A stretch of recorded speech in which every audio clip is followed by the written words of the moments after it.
Salut. Et voilà, ce n'était qu'une question de temps avant qu'on s'attaque au manga. Et alors, vu que c'est un bon gros morceau, on va vous faire un petit format différent avec plusieurs capsules, un podcast qui sera évidemment dimanche comme prévu. Mais avant toute chose, on s'est dit que ce serait quand même bien un petit historique du manga. Et donc, quoi de mieux pour ça que d'inviter un expert du manga. Et donc, nous avons Dark Sasuke du 92 avec nous. Du 82, oh excuse-moi. Ah oui. C'est de moi dont tu parlais. Oui, bonjour. Donc expert en manga, Et arts créateur de et arts martiaux, créateur de l'édition Shiba. Shiba Edition, je dirais Shiba même. Edition même, excuse-moi. Et donc nous as prévu un petit historique du manga pour quand même mettre un peu en jambe les gens qui ne connaissent pas forcément cet art. Ben oui, quand même, il faut. Hein. Mais vas-y, éclaire-nous. Bah du coup, c'est un peu dur hein, comme travail, ce qu'ils m'ont demandé de faire, mais je me suis fait plaisir quand même et je vais le faire. Du coup, pour parler un peu de la naissance du manga, c'est un peu dur en podcast parce que j'ai pas d'image à vous montrer. Du coup, on va quand même commencer parce qu'il faut. Donc c'est Hokusei en fait, qui en 1775 est le premier à produire un dessin séquentiel. Du coup, le dessin séquentiel, c'est de la BD en fait, c'est du comics, du manga, c'est tout ce que vous voulez qui a des dessins et un texte. Du coup, en 1777, il produit cette magnifique estampe, la grande vague de Kanagawa que tout le monde connaît. Bien sûr. C'est cette superbe estampe où une vague gigantesque englobe le mont Fuji. C'est aussi le premier à utiliser le terme manga, qui signifie en fait image dérisoire. Du coup, on avance un peu dans le temps et on arrive en 1861. C'est cette année-là en fait que le premier mensuel satirique arrive au Japon grâce à un Anglais, Charles Workman. C'est l'année où sort le premier mensuel satirique au Japon qui s'appelait Japan Punch. Et direct en fait ça fait un hit au Japon. Les Japonais, je sais pas, ils découvrent un truc, c'est incroyable pour eux. Et du coup en 1900, il y a déjà des tirages de plus de 100 000 exemplaires, ce qui est énorme.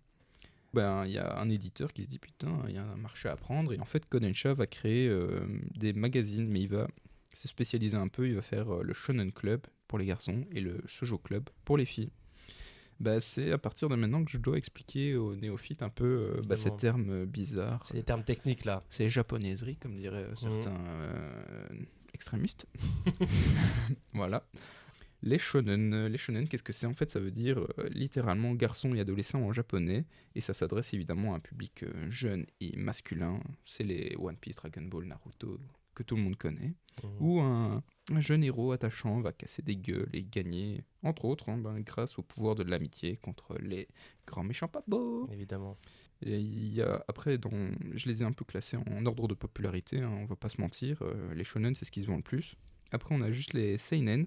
Du coup, ça signifie jeune homme en japonais.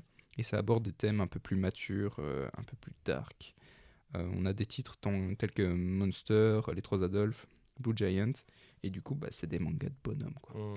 C'est là où ça devient un peu plus sérieux, quoi.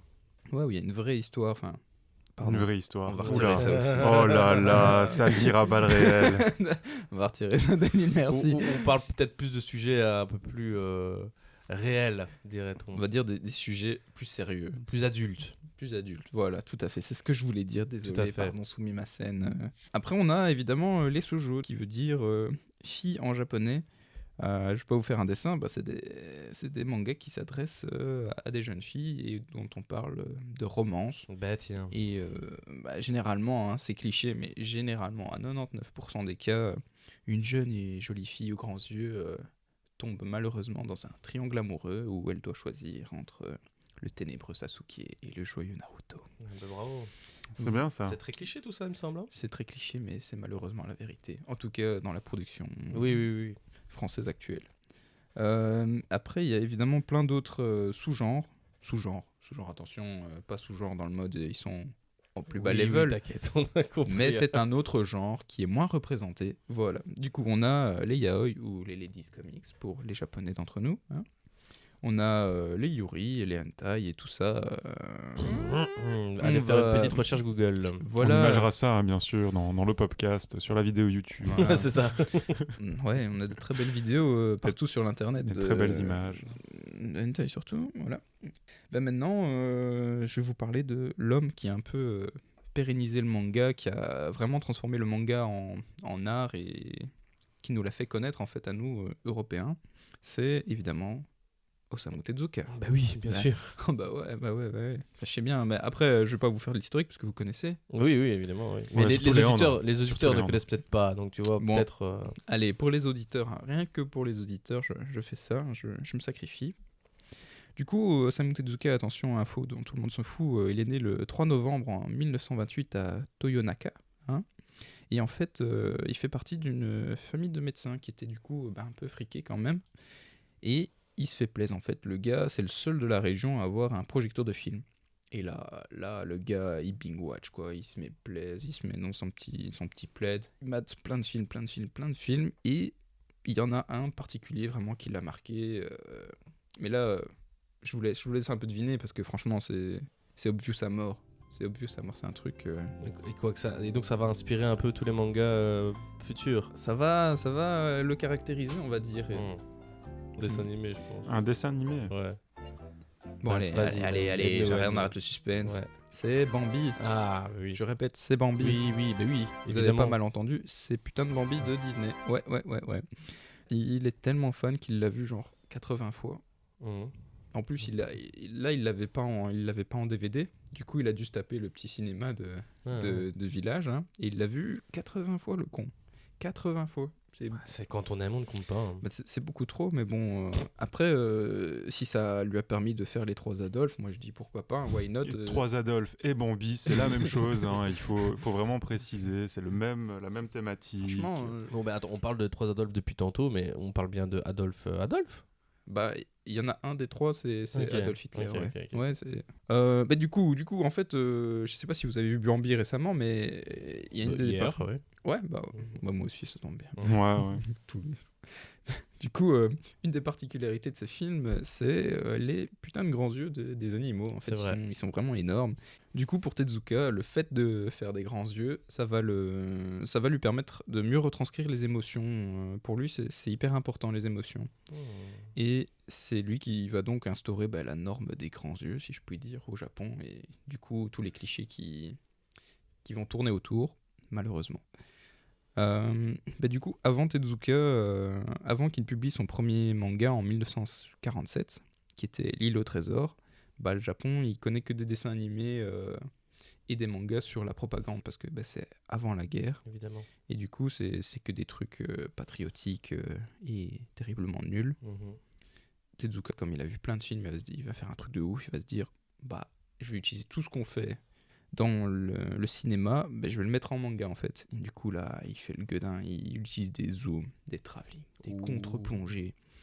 Et il va surtout se démarquer par le fait de faire des mises en scène hyper travaillées, dramatiques, etc. Il touchera aussi à tous les genres, hein. Il a fait du shonen, du shoujo, du seinen, tout ce que vous voulez. Mais c'était pas lui le premier, à avoir fait du hentai en premier. Je pense pas que ce soit lui le premier, mais il a Populariser un peu le bazar. il a fait du hentai en animé en fait, ouais. Ouais. Ben merci à toi. Y a pas de problème, toutes les infos du hentai sont chez Shiba Edition. Shiba Edition. Comme vous le savez, hein, voilà. Du coup, en fait, avec son manga L'île au trésor, il fait un hyper gros carton parce que les Japonais, ils ont jamais vu ça. Déjà, ils voyaient pas beaucoup de films. Mais alors, quand ils le voient sur papier, c'est incroyable. Et il en vend plus de 400 000 exemplaires. Ah ouais, quand même. Petit joueur. 400 000 exemplaires à la sortie de la guerre, hein, sachant que se nourrir était quand même une priorité. C'était incroyable qu'il arrive à en vendre autant.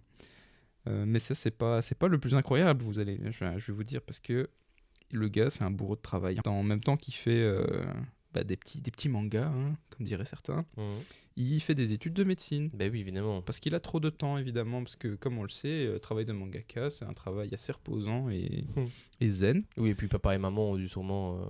écoute, mon gamin, c'est bien, mais... Ah oui, Dans une famille de médecins. C'est ça, t'as vendu 400 000 exemplaires, merde, hein, il faut arrêter tes conneries, c'est pas assez. Comment veux-tu vivre de tout ça? non, là vous déformez la réalité. Parce C'est qu'en la fait, réalité.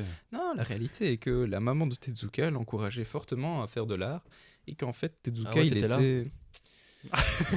C'est les gars qui la gueule. Je peux rien dire, ça c'est top secret.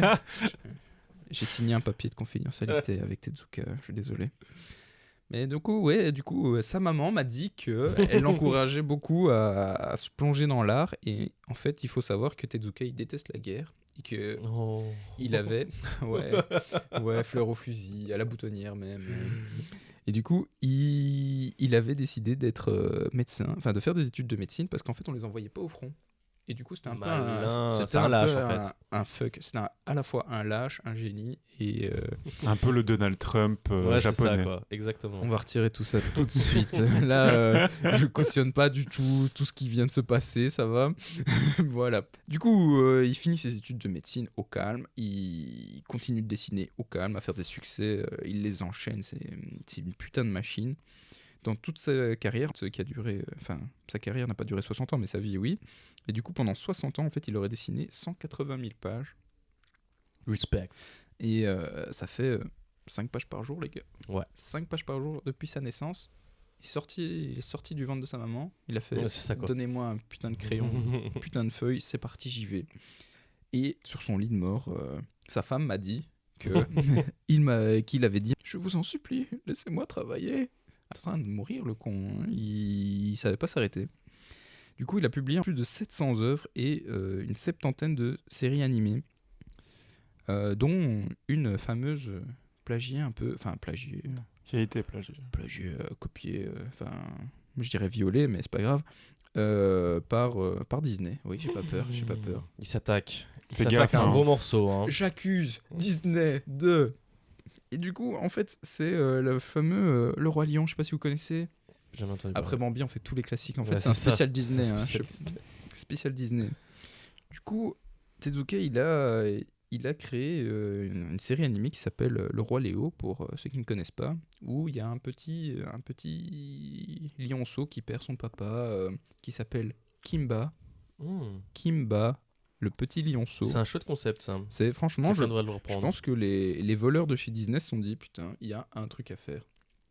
Du coup, bah, ils l'ont fait, et en fait, ils ont copié planche par planche, en fait, cette magnifique œuvre de Tezuka, et puis ils ont dit, Tezuki, je ne connais pas, je ne vois pas de quoi vous parlez.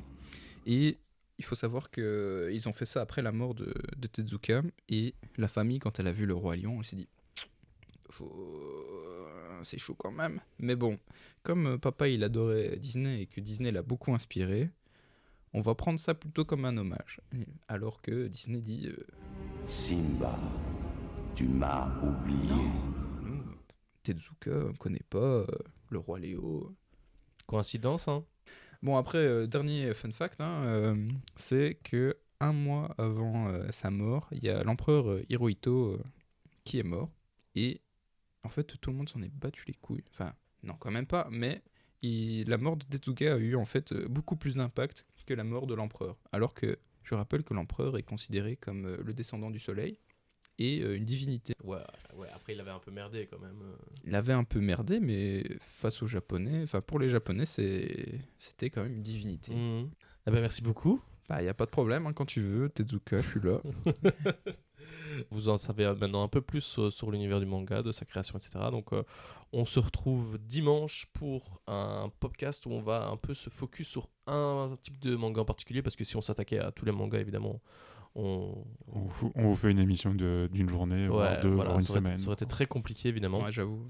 Et, J'ai un euh, travail, du coup. Et Laurent, tu nous as même prévu plein de petites capsules comme ça, super fun, Oh là là, tu qu'on va vas- vous balancer de temps en temps. Tu vas prendre ton pied. Voilà, donc, Sur les réseaux, donc n'hésitez pas à nous suivre sur Instagram et Facebook Et pour je- avoir toutes ces capsules. Je ferai des danses sur TikTok s'il faut pour que vous regardiez. Mais Ça va, le oui, podcast. vous pouvez nous suivre sur TikTok, c'est vrai. Ouais, c'est vrai, il c'est va imiter le vrai. roi Léo à Oui. Skip.